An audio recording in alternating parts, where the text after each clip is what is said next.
But first, our attention turns to across the channel to London, where, promising to rewire the nation and focus on public services and the cost of living, Britain's seventh Prime Minister in a decade has just moved into number 10 Downing Street. He promised to set out new measures to help with the cost of living before creating a 10-year plan for the country later in the year. Britain, he says, needs to show people that we can regain stability once again. We have not been good enough and we need to be better. Let's take a listen to what Prime Minister Burnham had to say. Britain needs to show the world that we can regain our stability once again. And that is our challenge, to make politics work, to make it work better. I know people at home are fed up with politics. I hear you, and I want to be honest with you. We have not been good enough, and we need to be better. Let's cross now to France 24's Benedicte Paviot in London. Benedicte, let's deconstruct that speech. No sign of a lectern or a podium, all off the cuff from what we can see.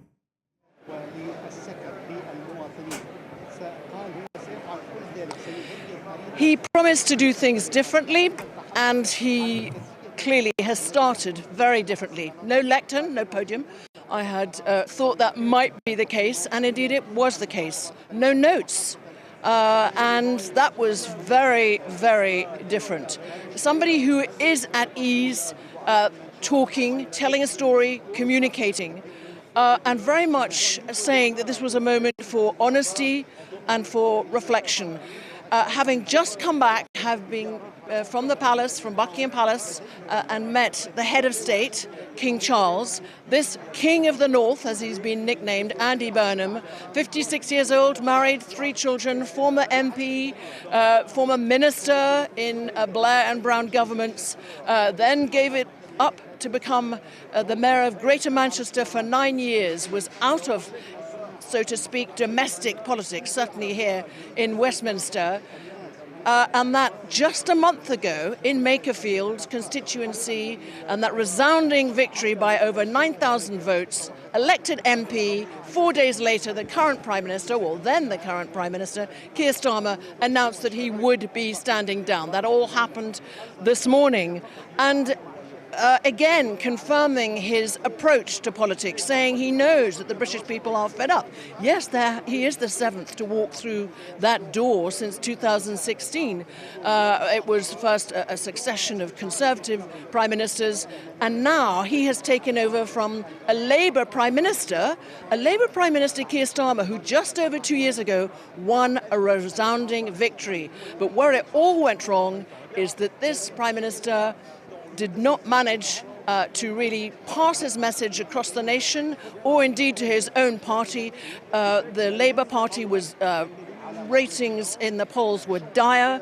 The Reform UK party, led by Nigel Farage, trounced them at the local elections in England, in Wales, in Scotland. That had been predicted, but then that really sealed Keir Starmer's fate. And of course also the Peter Mandelson, Epstein scandal.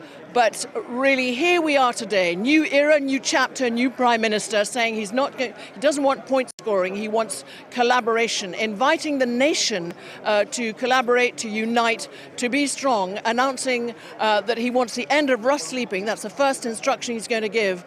And we know that this afternoon he will be appointing his cabinet, the Defence Secretary, Home Secretary, all eyes on the Chancellor of the Exchequer, of course, because he inherits all the same problems financially that his predecessor had. So we will see how he wants to redistribute the money. Social care, one of his top priorities, and also decentralising power from here in Westminster and in the British capital. He wants, for example, a Downing Street North. He will be commuting between London and Manchester.